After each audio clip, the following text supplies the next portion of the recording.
क्या बात है, वाह क्या कॉन्फिडेंस है भाई। कॉन्फिडेंस हो तो ऐसा हो कि आप धड़ल्ले से खुल के ये कहें कि मैं अपनी थर्ड टर्म में अपने मुल्क को दुनिया की तीसरी बड़ी इकोनॉमी बनाकर दिखाऊंगा। मैं देश को ये भी विश्वास दिलाऊंगा कि तीसरे टर्म में दुनिया की पहली 3 इकोनॉमीज में एक नाम भारत का होगा। और अभी नरेंद्र मोदी ने वादा किया है कि आने वाले टाइम के अंदर अगर मेरी ही हुकूमत आती है तो थर्ड लार्जेस्ट इकोनॉमी बना दूंगा। आज तक इंडिया की डेमोक्रेसी में किसी एक ने ये नहीं कहा कि आपने इलेक्शन गलत करवाया या मैंने गलत करवाया। और इस तरह और 1 अरब 30 करोड़ की आबादी है। तो एक तरफ ये है कि मेरे दौर में दिवालिया ना हो, और दूसरी तरफ ये है कि ये कहा जा रहा है कि मेरे दौर में ही, मेरी थर्ड टर्म में ही ये थर्ड टॉप इकोनॉमी बनेगा दुनिया की।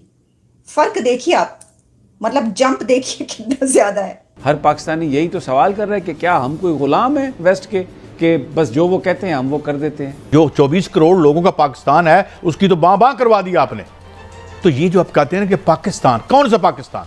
इस मुल्क की इशराफिया का और पाकिस्तान है जो जहाज का टिकट कटाते हैं, सवेरे जो स्विट्जरलैंड में चले जाते हैं। इंडिया पाकिस्तान के बीच में ये जो ट्रेड बैरियर्स थे वो नहीं होते तो हो सकता आपने जो एयरपोर्ट्स बेचे हैं वो सारे अदानी खरीद लेते। पाकिस्तान बनाने का मकसद फौत हो गया, कायद-ए-आज़म फौत हो गया, उसका अखबार जो थी ना पाकिस्तान टाइम भी ख़त्म हो गई, हर चीज़ ख़त्म हो चुकी है। आपका कराची वाला एयरपोर्ट जो शायद अब क्या दुबई में किसी को गया है, प्रोबेबली ही वुड विन। वो तो हाइफा इजराइल का भी एयरपोर्ट वो अब अदानी के पास।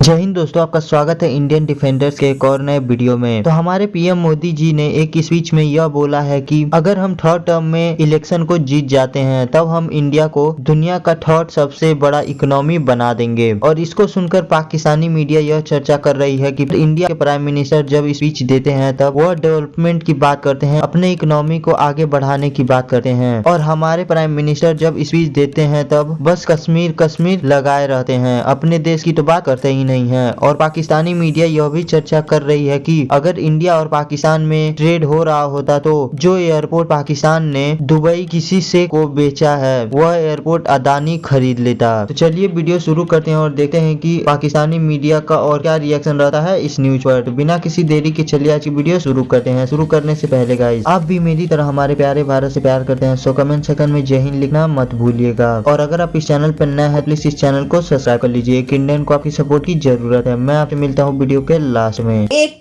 इस वक्त मेरे सामने एक खबर गुजरी और मैंने कहा क्या बात है, वाह क्या कॉन्फिडेंस है भाई। कॉन्फिडेंस हो तो ऐसा हो कि आप धड़ल्ले से खुल के ये कहें कि मैं अपनी थर्ड टर्म में अपने मुल्क को दुनिया की तीसरी बड़ी इकोनॉमी बनाकर दिखाऊंगा। इलेक्शन से पहले और उस वक्त के जब आपके सामने एक मुश्किल मरहला हो कि नो कॉन्फिडेंस वोट जो अपोजिशन है उसकी बात कर रही हो और आप कहें कि इससे मुझे कोई फर्क नहीं पड़ता क्योंकि मैं जानता हूं जो मैंने काम किया और मैं अपने मुल्क को तीसरी बड़ी थर्ड टॉप इकोनॉमी बनाऊंगा अपनी थर्ड टर्म में। ये किसने कहा आप समझ गए होंगे। जब ये देखा तो मैंने कहा मुझे बहुत दिलचस्प लगी है सूरत हाल। मैंने कहा इसके ऊपर बात करते हैं ज़रा। देखिए ये इसलिए भी ज़रूरी है कि क्या हमारे अपने मुल्क में पाकिस्तान में कभी किसी सियासतदान ने किसी पॉलिटिशियन ने इतने धड़ल्ले से ये बात की है। तीसरे टर्म में दुनिया की पहली 3 इकोनॉमीज में एक नाम भारत का होगा। यानी तीसरे टर्म में पहली 3 इकोनॉमी में गर्व के साथ हिंदुस्तान खड़ा होगा। दोस्तों, जब वहां के प्राइम मिनिस्टर ये कहते हैं कि मैं अपनी अब इस थर्ड टर्म में इस मुल्क को तीसरी बड़ी इकोनॉमी बनाऊंगा, तो यानी वो स्टैंप लगा रहे हैं ना, वो ठप्पा, वो कह रहे हैं मैं लगाकर मैं तुम्हें बनाकर दिखाऊंगा। बड़ी बात है। हम इस बात इसलिए करें कि देखें जब कुछ अच्छा हो रहा हो ना मुल्क के लिए, आप देख रहे हो कि उस तरफ जा रहे हैं, तो आप ये बात कह सकते हैं ना। और फिर हम इसको इसलिए इसको टॉक ऑफ द टाउन ये बात बन रही है या इसके ऊपर टॉक करना इसलिए ज़रूरी है कि ये होता हुआ नज़र आ रहा है। हम देख रहे हैं कि हमारा हमसाया मुल्क कहाँ पर पहुँच रहा है। हम देख रहे हैं कि अभी तक वो कहाँ पर पहुँचा चुके हैं और हम साथ में ये भी देख रहे हैं कि हम कहाँ पर हैं। तो मेरा तो कहने का मकसद सिर्फ ये है कि इतने ही कॉन्फिडेंस के साथ, इतने ही जज्बे और जोश के साथ जो है, सिर्फ बातों की हद तक नहीं, हमें देखिए ना, अभी हमारे प्राइम मिनिस्टर क्या कहते हुए नजर आ रहे हैं कि भाई ये जो है, ये अगर दिवालिया हो जाता मेरे उसमें, तो मेरे तो मुंह पर काला धब्बा लग जाता, मेरी तो कब्र पर जो कतबा लगता उसके ऊपर भी लिखा होता कि इसके दौर में मुल्क दिवालिया हुआ था। तो इसलिए भाई पोले पोले हमने जो है वो कर कुर के कुछ मुल्क बचा लिया, डिफॉल्ट होने से बचा लिया कि कहीं हमारे मेरे नाम पर मेरे दौर में ऐसा ना हो। तो एक तरफ ये है कि मेरे दौर में दिवालिया ना हो, और दूसरी तरफ ये है कि ये कहा जा रहा है कि मेरे दौर में ही, मेरी थर्ड टर्म में ही ये थर्ड टॉप इकोनॉमी बनेगा दुनिया की। फर्क देखिए आप, मतलब जंप देखिए कितना ज्यादा है। राजनाथ सिंह ने एक दफा फिर कश्मीर को हाईलाइट किया और इसके साथ साथ इस दफा बाद LOC line of actual control की बात कर रहे हैं और कहा कि अगर बात इंडिया के इंटरेस्ट में रही या फिर इंडिया के सेफगार्ड पर कोई भी खतरा पाकिस्तान की तरफ से आया तो हम एलओसी क्रॉस करके पाकिस्तान की हदूद में दाखिल हो जाएंगे।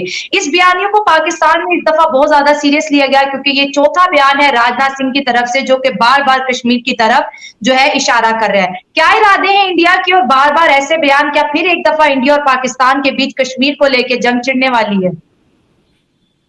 आप ही लोग जैसे यूट्यूबर्स तो आजाद कश्मीर जिसको आप कहते हैं, उस वहां जब जाते हैं तो लोग रो रहे होते हैं, लोग परेशान हो रहे होते हैं, लोग बता रहे होते हैं कि हम तो बहुत परेशान हैं, लोग दुहाई दे रहे होते हैं आप लोगों को ही, आप लोगों के रूम में और आप लोगों के कैमरे में ही लोग दुहाई दे रहे होते हैं कि जब हिंदुस्तान और पाकिस्तान जब अलग नहीं हुआ था, ये बंटवारा नहीं हुआ था, तब हमारे पुष्प बहुत खुश रहा करते थे, हम बहुत खुश रहा करते थे।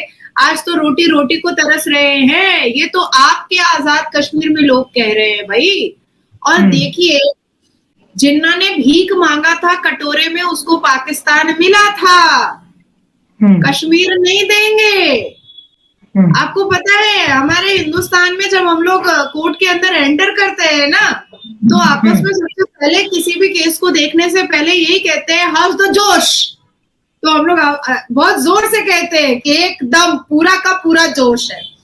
यही रीजन है। ऐसी ही बातें जब हमारे कान में आती है ना, हमारे डिफेंस मिनिस्टर से, हमारे फाइनेंस मिनिस्टर से, हमारे प्रेसिडेंट ऑफ इंडिया से, तो हमारे अंदर जोश बढ़ता है, हम और जोश वाले हो जाते हैं।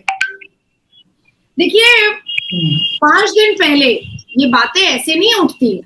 5 दिन पहले पाकिस्तान की सरकार ने यासीन मलिक जो हिंदुस्तान के जेल में है, जिसने कश्मीर में बहुत सारे आतंकवादी हरकतें की थी और पाकिस्तान के आतंकवादियों को, टेररिस्ट को सपोर्ट करके हमारी कश्मीर को दरहम बरहम करने की, हमारी कश्मीर में खून और खून जैसी चीजें और मर्डर जैसी चीजें और अफरा तफरी जैसे माहौल और पत्थरबाजों को सपोर्ट करने के जराइम में, करने के जुर्म में यासीन मलिक अंदर है जेल में, ठीक है, जिसके डायरेक्ट कनेक्शंस दस्तावेजों के और प्रूफों के आधारों पर ये दिखते हैं कि पाकिस्तान के टेररिस्ट यासीन मलिक को बहुत ज्यादा मदद किया करते थे और उनके डायरेक्ट कनेक्शन पाकिस्तान के आर्मी मतलब के ISIS और टेररिस्टों के साथ रहा करते थे।